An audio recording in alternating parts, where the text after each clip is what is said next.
Hi there, Laguna Beach, Oh, Abu Dhabi to Laguna Beach. aloha, Canadian to Abu Dhabi. Thank you so much for coming on the podcast. It's an honor to be here. I'm really excited to have this conversation, and I've heard great things. And this is a good entry point to my initial and first material body visit to the Middle East, going back home where my blood is. I've never been in that region, so this is You, exciting for me. oh, this is exciting for us. I think you're probably the most famous person we've had. So there you go. It's a total trip to feel into that because I'm being connected with so many inspiring, passionate people. And there's been a dark cloud in that region for decades. People just are presuming something, and because of the entire political scene, it's just been ridiculous. And now that all that's being uncovered and the propaganda machine's not working quite well, then you really start to reveal what the truth is. And what the truth is that there is a huge mystical experience that's happening in the Middle East. It seems to be like a rite of passage, and a lot of beautiful things are happening. So I'm honored to be connected with so many beautiful people that are in their passion, that care about this life, and are stewarding. And so that's really exciting, especially with Cymbiotika's expansion there. And my brother Borna, it's just really amazing time to be alive, and I can't wait to go back home. I mean, I'm from Iran, but I was born here in America, and never been to Iran. I've never been to the Middle East. I've never even gone into that region, and it's been heavy on my heart. And to be able to go back with this energy, with this purpose, connected to people like you and people that really care about what's going on, this is a dream come true. It's exciting. It's exciting to hear you speak about the perception of the Middle East. I've seen that change from North America in my time here in the 15 years, just from complete ignorance to a sort of a recognition that it's this middle of the world and the seat of the world and the heart of the world in a lot of ways. So it's really neat to hear you say that.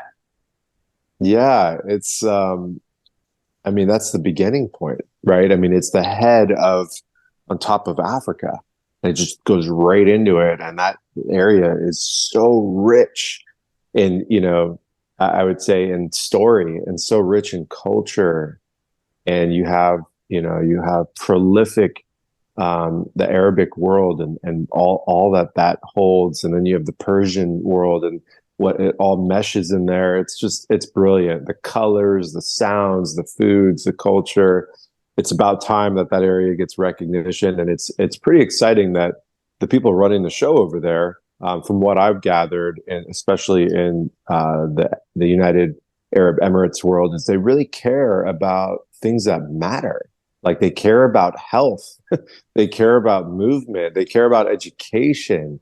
They're putting their regulations in place so people can leave their doors open and not have to worry about petty crime and not have to worry about all of these things. And when you're not in a state of victim and paranoid and scarcity and all that stuff, then all of a sudden you're connecting with people. It changes the entire form of consciousness.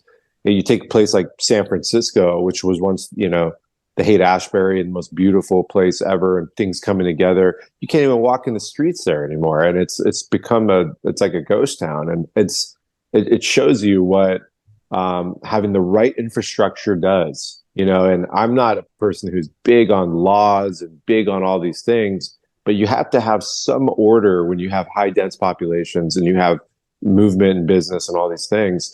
I think they're doing it right. And I'm really excited because I always projected that Dubai was just like materialism, Vegas, this whole thing. And just over the last 3-4 years, getting the information from close people, it's really evolving into something so much different. And I'm so excited to get over there and to put my feet on the earth and experience that. It's so cool that you say that because I've heard that for years, and journalists come in for 2 days and write articles, and they're just the same articles. It's a glittering city, and there's there's a ski hill and a mall, and that's it sort of thing. And I always say there are so many people living here from all over doing so many things. There is a huge real scene. All the stuff you mentioned exists as well, right? Like it's very layered. But there's a lot of people who are not allowed to be in their countries. They're oh my gosh, I'm missing the word. They're expats. They're expats. Not, but not even expats. There's people in exile. There's countries, there's people in exile, and there's people from countries where they can't live, where they don't have citizenship, where it's not safe for them to go home, and they've made homes here, and they've brought partners and families that are doing all sorts of things. So it's really cool to hear you say that. Okay. Yeah, that's beautiful.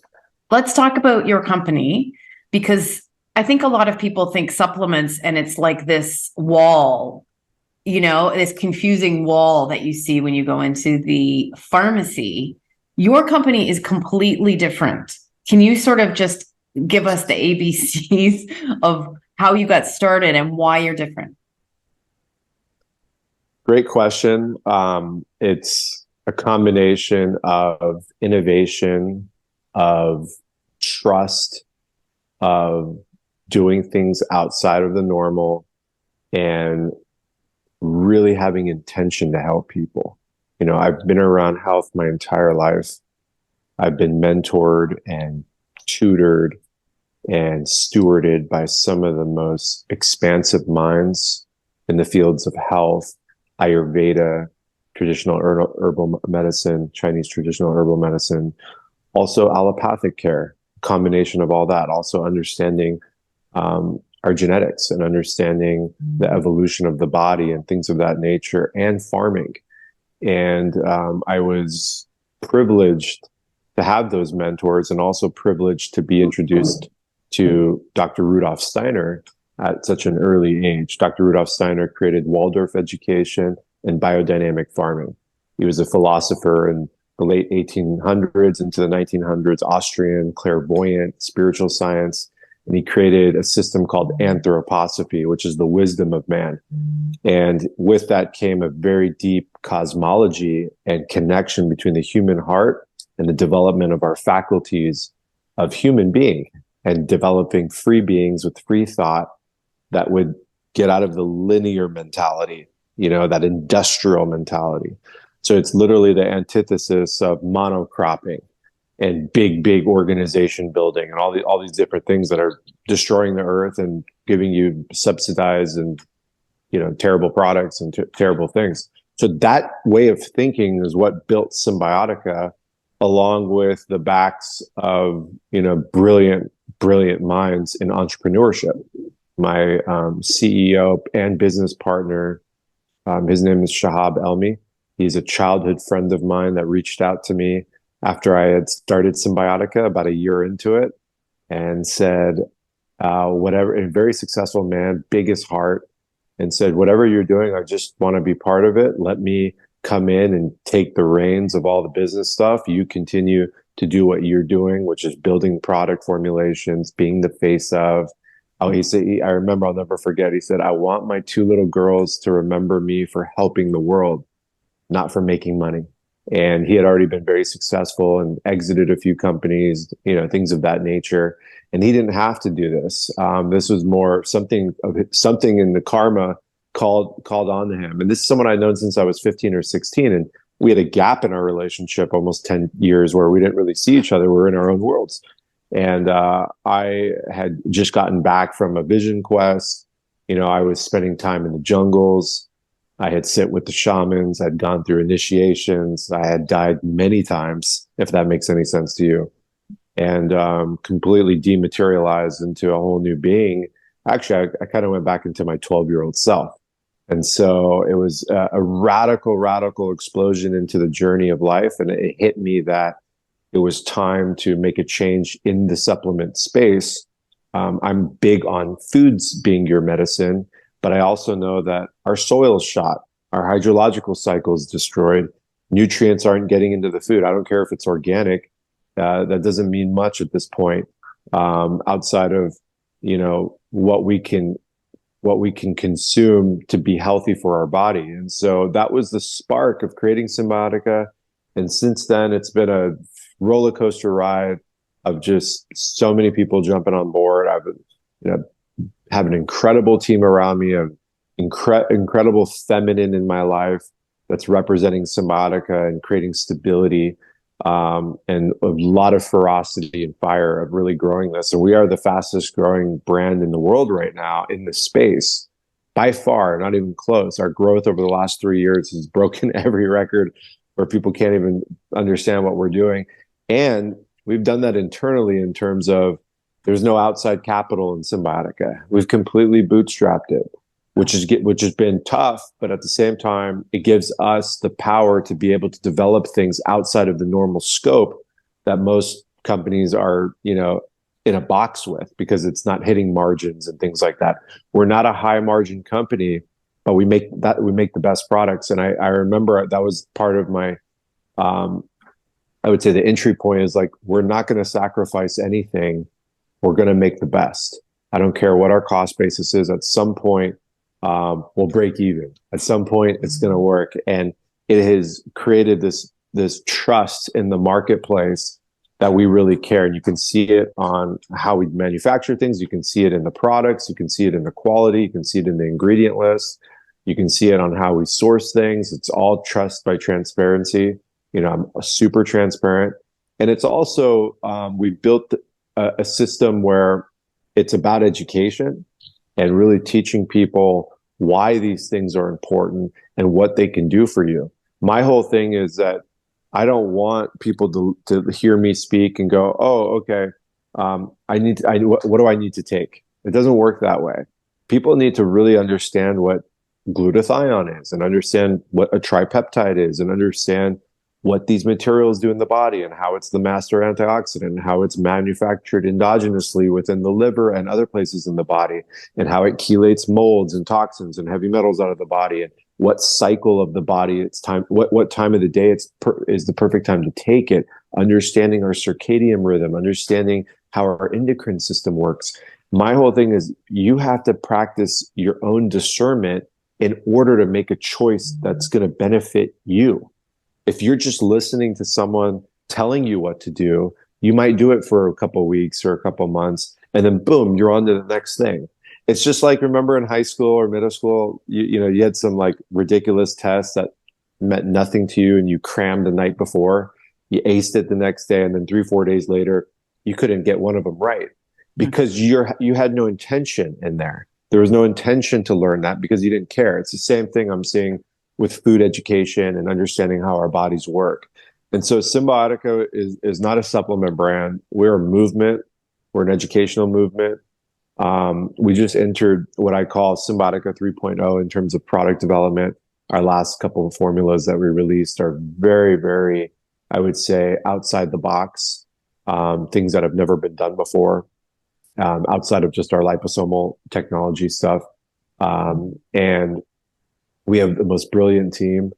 People are so invested in our movement, and now we're spreading out around the world. And to be recognized, not as a celebrity out there, but as someone who's helping people, has given me a level of energy that I can't even believe. And it's my inspiration and why I work so hard and take on so much. And so I'm really humbled by what's unfolding with what we're doing, and the people that are jumping on board, and people like you, and people that are spreading the good word of health. And my whole thing is that nobody's coming to save us. This is, you're your own doctor, your own scientist. It's all about direct observation. That's a deep mystical perspective. And once people can take that ownership, then they're putting themselves in position to be sovereign in their body and mind and soul. And so Cymbiotika is just, it's part of the tools. It's part of the toolbox. It's not all about supplements. It's about how you go to sleep. It's about your diet. It's about how you wake up on the rise. It's about how you're affected by all the materialism and the technology around you. Are you able to find a balance, or are you just sucked into that? There's so many things there that are either taking our body towards the health span and thriving, or taking us towards pain, stress, and frustration, and going directly into the disease span. These things are very clear and present, and understanding how autoimmune and eventually pathologies work is really, really critical. And so my big thing is fundamentals, and then you pepper on supplementation and good food and drinking good water and movement and all those things. And so it's exciting. I'm really excited for the resurgence of health in the Middle East, and to be able to just be involved over there and get people into these ways of thinking. I don't think there's a more critical perspective to have than the discerning perspective. That creates a switch in someone, and then all of a sudden they investigate. And this is another thing with the Waldorf teaching, is because state-sponsored schools from early age are putting kids at age 6 and 7 in a classroom and then indoctrinating them with information that is almost ridiculous to a 7-year-old and shouldn't even be in their sphere of influence. They're really turning off children's intuition, and children should not be subjected to that type of schooling. Children need to be incubated and grow their own thinking minds and build their own development, and be surrounded by art, from 3, 4, 5, 6, 7, 8, 9, before they're thrust into, having to learn rigid way of thinking. And so a lot of the adults now have rigid way of thinkings. We've become so hyper materialist. That's the new God. The new God is science. We call it scientism. And so I'm a big fan of science, but through the scientific method, creating a hypothesis and testing things, but not just being so mechanistic in my way of thinking, because then we're missing all the art of life. We're missing the beauty of the world, the natural world. And so I would say my purpose is to bring that back with a proven science, and bridging those two worlds, because they work and intersect to perfection. But we've gotten out of balance there. When you talk about, your podcast is called Wake the Fake Up. You talk about discernment. I love that title, by the way. When you talk about discernment and no one's coming, how do you, if you've been like the way you've been for such a long time, how do you speak to people about taking those steps? Like, is it a glimmer? When you've come across someone who seems like they've got the glimmer from putting all of their trust and hope in a system to bringing it back and the intuition, how do you bridge that gap in people? How do you help people bridge that gap? Yeah, I think it's through these types of conversations. They have to first grasp, wait a second, how am I operating? What are the patterns that I'm doing every day? And that's we call that a super sensible awareness, which means deep logical understanding of self. And that's doing a forensic audit on your lifestyle, and really looking at your last 30 days, looking at your last 7 days, looking at your last 24 hours, looking at your last 12 hours before you go to sleep, and seeing, what in my life is causing me angst and stress. How am I escaping in certain, conditions? Who are the people in my life? Are they supportive? Am I supportive of people? Sometimes I'm the problem. There's a lot of like coming to Jesus moment, right? Looking yourself in the mirror and really evaluating self.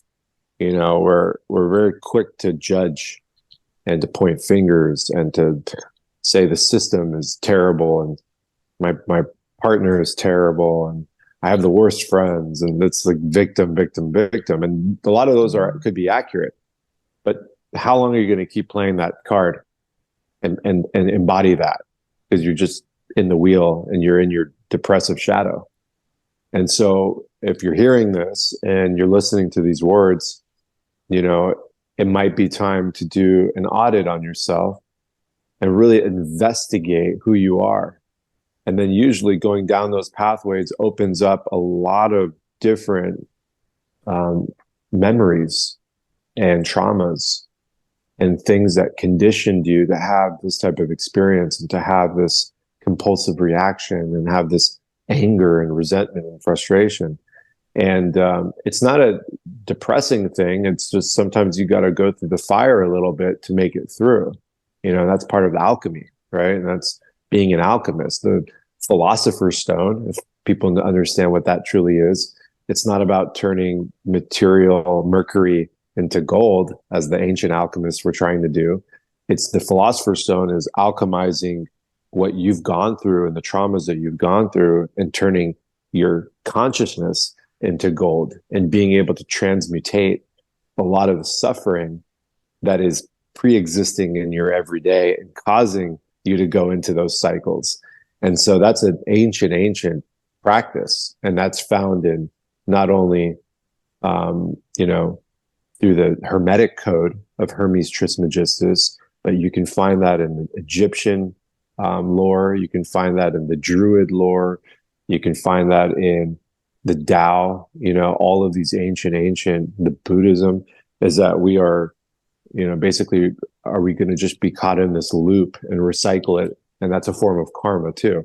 Mm-hmm. And so a lot of them think, you know, if you're not doing anything with that and you keep railroading yourself into a wall over and over, you're just going to take that into the next life and reincarnate with the same things. And so I strongly believe that. And so I'm like, no way. I'm not going to have that in the next life. And I know that in order to not have that in the next life, I'm going to handle that in this life. And it's easier said than done. This takes a commitment. And then you go into, okay, well, if it takes a commitment, then it comes down to one thing, self-love, right? Self-love really is the root of everything that you can talk about. If you are learning about how your liver works, how your kidney works, how the acids in your stomach work, how to properly food combine, what hydration truly means. If you want to learn about philosophy, if you want to learn about these things, it means that you're choosing you, right? It's like, it's really right there. It's so rooted in common sense. And that's super sensible knowledge. That's logic. That's not having to tap into some hyper spirituality or do some seance and burn sage in the desert and do cacao ceremonies and do all those things. Those are great. But if you're not grounded and rooted to the earth body and from the crown down and have deep self-love, all of that's just fluff. If you have that and you've contained that and you work on that, and don't get me wrong, every day it's a disciplinary action. You chop wood, carry water, you become enlightened. What do you do the next day? You chop wood, carry water, you become enlightened. This is a practice. This is what all the ancient rituals are. It's disciplinary. Those rooted forces of self-love give you an opportunity in this life to choose you and to choose the things that are sacrificial in a sense, where something's gonna have to die within you. You know, it's really powerful. That's why a lot of women and a lot of their practice during their moon cycle, this is a really deep time to really connect to their inner child, to connect to their ancestors, because they're dropping an egg in their body. It's a death process. It's almost like you're going through a karma in itself. And just that in itself, I mean, like, how crazy the Western societies, we suppress that with birth control and other things. It's like, what are you doing? This is the most beautiful experience on earth that I can think of. And I'm saying that as a man, is that cycle that's connected to our lunar wave, that, you know, a life, part of a life channel is dying and dropping out. I just use that as an example because it just organically came up, but we're in interesting times. And so I think to myself, there's billions of people in this world. I don't know what the number is. I don't even think they do know. I don't trust the censuses. It's like, it's like, okay, whatever. But let's just say, for argument's sake, there's 7 billion people, 8 billion people, right? What percentage of that population is embodying self-love, is living in their dharma, is living in the purpose of why they've incarnated here?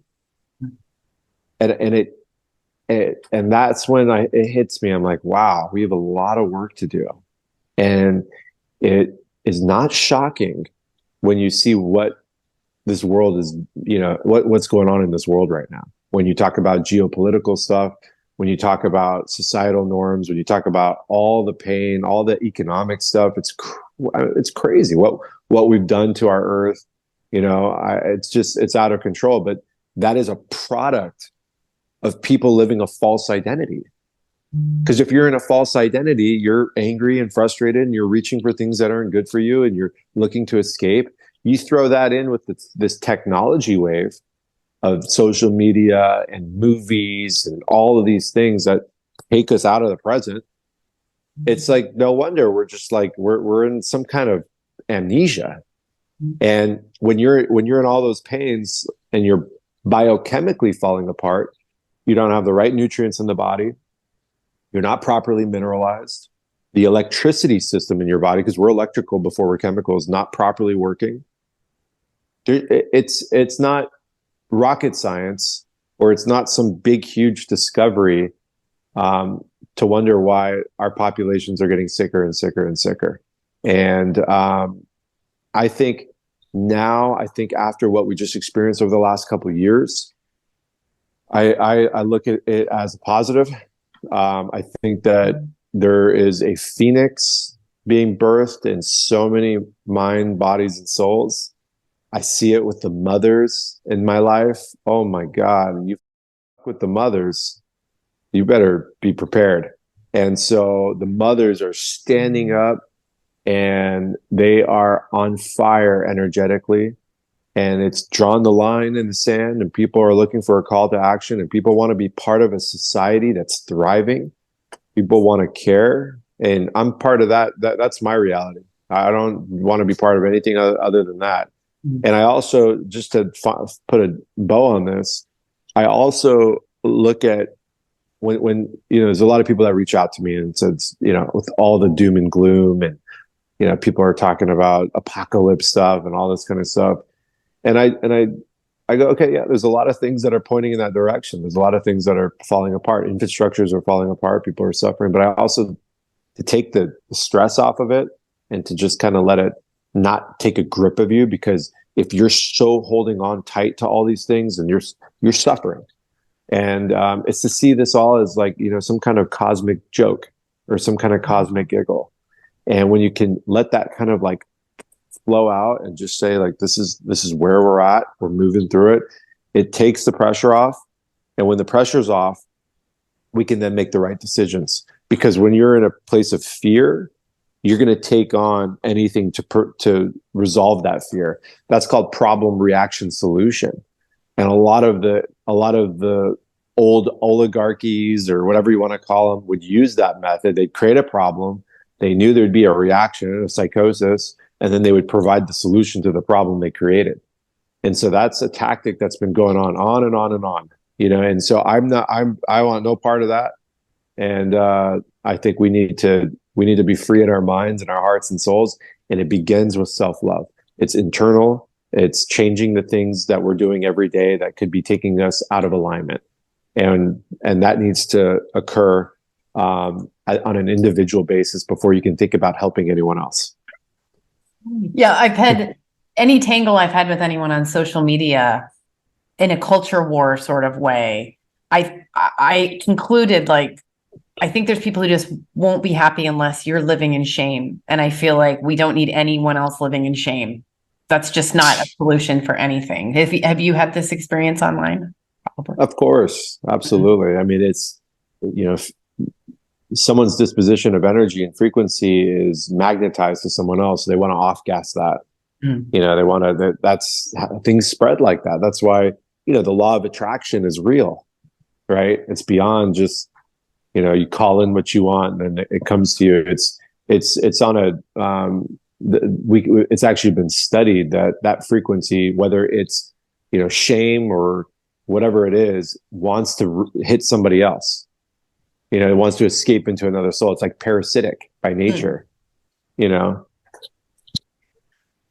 Okay, so there's a lot of people walking around now obsessing about their physical health. I actually saw a great tweet by a guy saying, I don't think there's ever been so many actually healthy people who are sick with anxiety about their own health. And then there are the people who are, you know, we have to worry about minerals, and we have to worry about nutrients, and we have to worry about the quality of our food. But with all the podcasts and all the focus on the physical, what do you think about that? Do you think we're talking about it too much? And I could just be talking about the wellness community who's obsessed with it, and outside of that, people aren't. But I wondered what you thought about that. That's a great question. You know, I think we need to have balance. I don't think we need to worry about anything. I think our you know, our words and our thoughts are powerful, right? And that's the word magic there is, it's having passion for things and wanting to understand how they work. You worry about being demineralized if you don't understand how mineralization works, right? So again, it goes back to education and knowledge and information. If you're a surface person who's, you know, always just wants to get instant gratification, you're going to find yourself chasing your tail a lot, and I've seen that a lot. Also, you know, where are we? What's the intention behind it? I always talk about, like, what's a good example? Abundance, right? If you're chasing money, it's going to be a problem. But if you're doing what you love and you have passion for it, the abundance will come. And the same thing with health.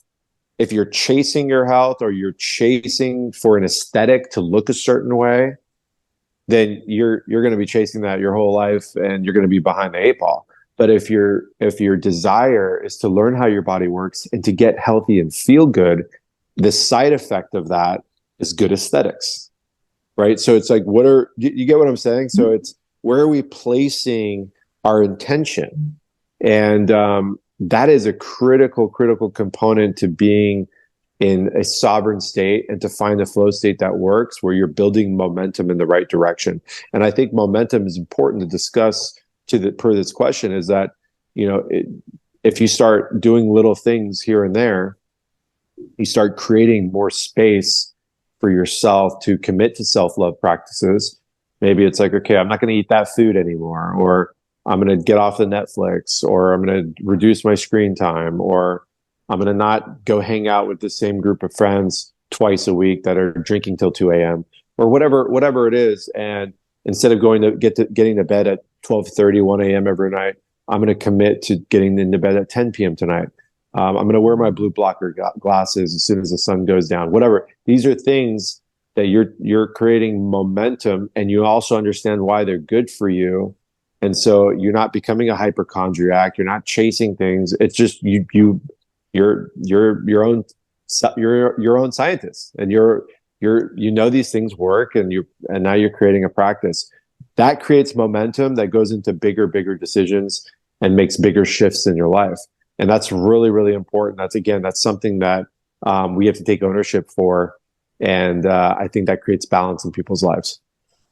You gave us some great tips there, but what are some top other things that people can do that will help them feel better physically, but can also sort of start to plug in their awareness, you know, to nature, to the natural world, especially in a place where, I mean, the desert is beautiful. We have the ocean.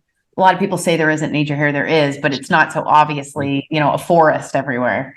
But what's your sort of tips to sort of bring us back into balance in that way?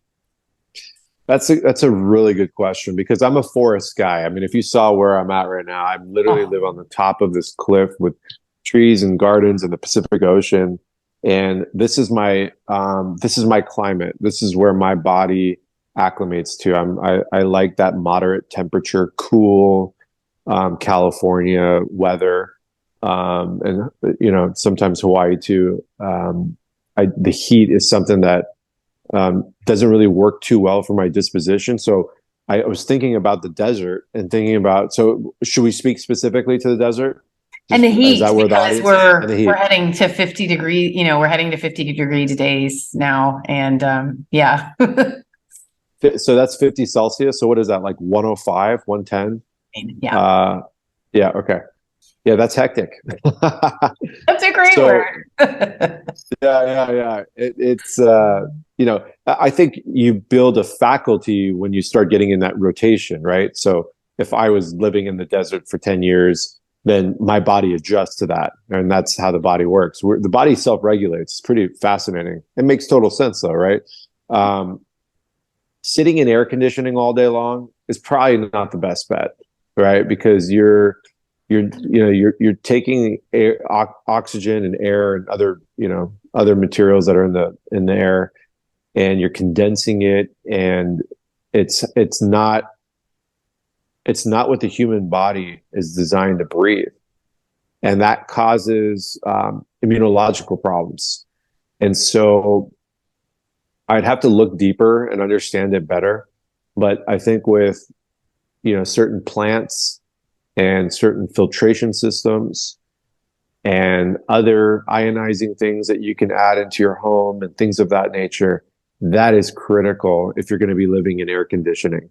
And so I want to look into that and do a deep dive and investigate that. That's really important. As far as your sun exposure, obviously you have an abundance of sun there. My whole thing would be, if you're from there and you've been experiencing that, that means that your body's melanin production and your body's ability to adapt is used to that. And so getting that rising sun, that first hour and a half of the sun exposure on your body, would probably be the best time to get full sun exposure, or right before sunset. And that time, I don't know, I don't understand that hemisphere well, but from I would say from 10 a.m. to probably 5 p.m., you don't want direct sun exposure on your face and body, especially not on your face.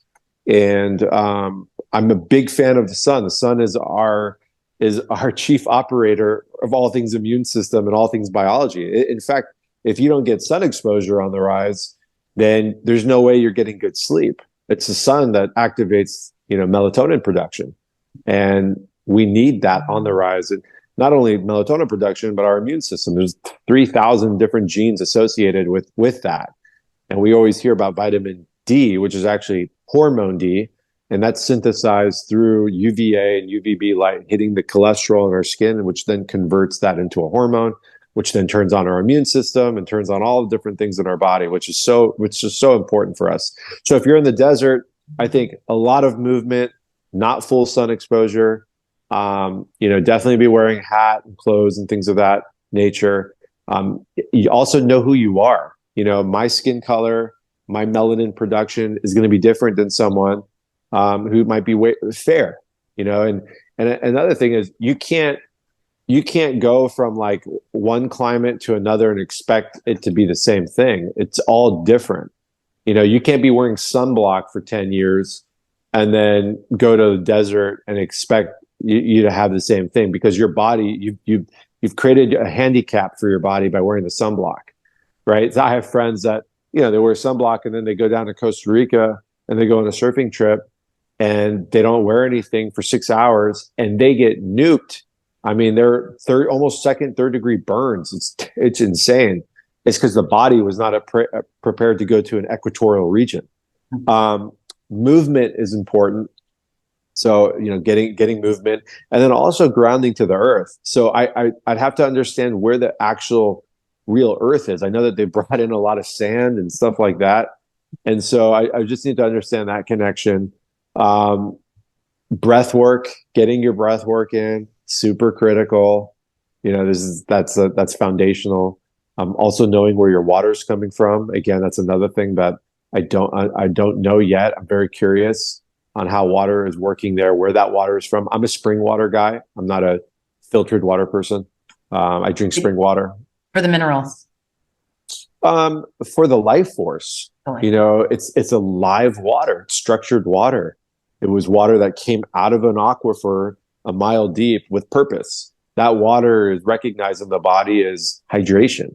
That's water that can go into the cells and penetrate into the cells and create intracellular hydration. People are just chugging down water, and water is depleting them of so many things, and they're not actually getting hydrated.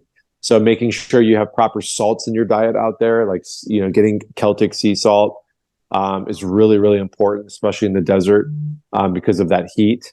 I think hydration might be one of the most important things now that I think about it. Healthy fats and hydration, so you can withstand that. Or you could just travel during the summer and go into a cooler climate. That helps too. It's interesting you bring that up about the water because, a lot of the drinking water is desalinated. Wow. Yeah. And so I have made it a priority to drink mineral water daily, but a lot of people think I'm, acting super fancy. Like I get that from my friends, and I'm trying to explain to them, no, it's, that's the kind of water that we drank originally and our bodies need it. So that is an interesting thing.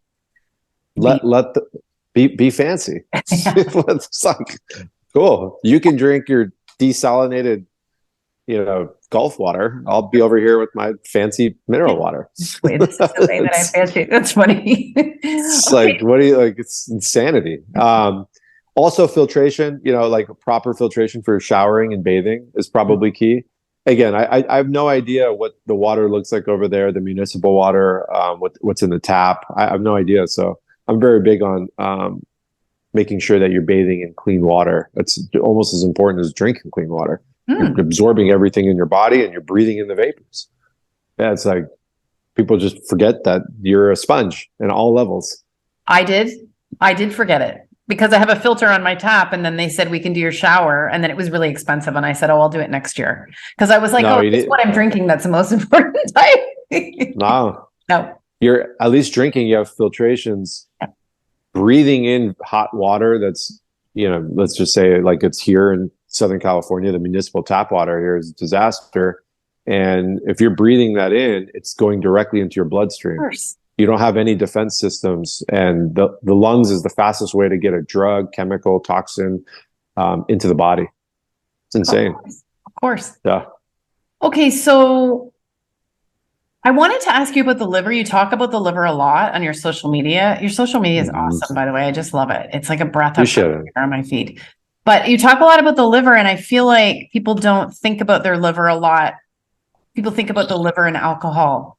And there's a lot of people walking around with fatty liver. Our liver is not working properly. I've seen 90% of people have a liver that's not working properly. Can you just give us like a little primer from your perspective on this? Because this is not, your doctor's not going to probably check your liver. The liver is it. It's the most active organ in the human body. It does the most. It is, it's the most, I would say, unrecognized organ in the body as well, in terms of its ability to just take on the heavy burden of life. And it's not a filter. This whole thing that the liver is a filter, they just project that it's like it's straining things. It's not what the liver is. It's so crazy. And interesting enough, my father used to call me Jigar. In Farsi, that means my liver. And because it's the liver that keeps you alive. It's really cool that my dad was throwing that magic my way my entire childhood and up until my adulthood. Really, really cool. And so the liver is the master alchemist of the body. And we are learning more about it every single day, but it's converting everything from toxins to nutrients. It geotags everything that we digest or gets in our body as something that the body needs or something that the body has to get rid of. It's also where we store all our glycogen. For the most part, we hold our glycogen outside of our muscles. And it's also, where we produce our hormones, so it's hormone production. Bile cleans the liver, and it's a process that happens in a 24-hour cycle.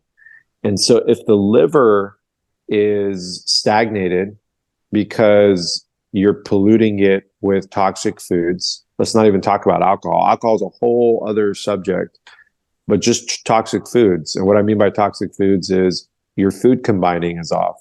You're eating, refined carbohydrates, you're eating proteins, you're eating fats, and you're combining all that. All that creates a toxic burden on the liver. Those things should not be combined together because the liver has to take that burden on and become stagnated. Once it becomes stagnated, toxins then dump into your portal duct and then hit your bloodstream and then come out your lungs, and it just becomes this whole process. And so in order to have a healthy, thriving liver, We must understand food combining to the highest level. And we must also be careful with a lot of the drugs we're putting in our body, a lot of the over-the-counter drugs, things of that nature, because there are enzymes that the liver has to implore. I believe it's cytochrome P450 that has to break down all these toxins and chemicals and things like that. And the liver is doing all these things and handling all these things all at once. And the statistics out there are staggering. You know, your liver could be 90% inactive and you still are asymptomatic for the most part. And that's crazy and that's scary. And if your liver isn't functioning properly, then your metabolic system shuts down. And then that's where people are starting to get into diabetes and all these different things. It's really the liver that regulates blood glucose. It's not the pancreas. Pancreas is just getting a signal from the liver to release insulin and not the other way around. So the liver is really at the cornerstone of our entire health ecosystem. And we have to properly understand it. It's not about liver cleansing and all that kind of stuff. It's good to cleanse the liver, but it's also about rebuilding the liver and how to rebuild it and keep it vibrant and healthy. And so I'm going deeper and deeper on understanding the liver and really connecting to it.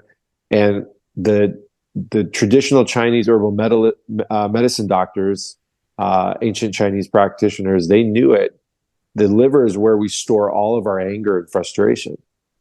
And you can relate an organ to a certain type of consciousness.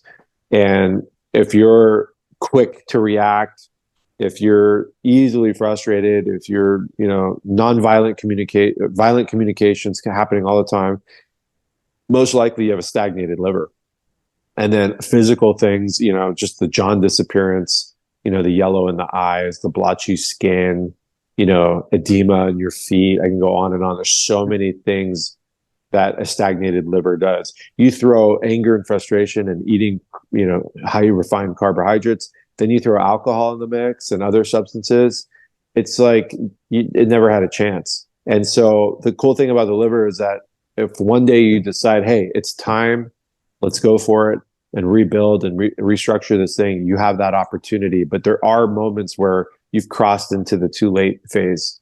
And that comes with things like cirrhosis and other things like that. So there's so many ways to get into liver health, but that's just kind of a broad perspective.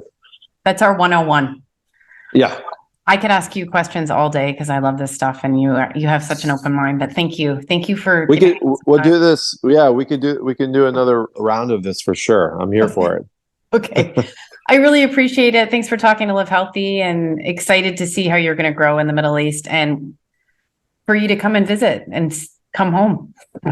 Yeah, I'm ready. I'm ready to come home. I think we're going to be there in November. Okay. And that's what we're earmarking that. And I can't wait to just come there and meet all the beautiful people like yourself, all my brothers and sisters, and just be part of the unfolding there. Just whatever role I have to play, I'm here for it. And it's an exciting time. That's awesome. Thank you so much.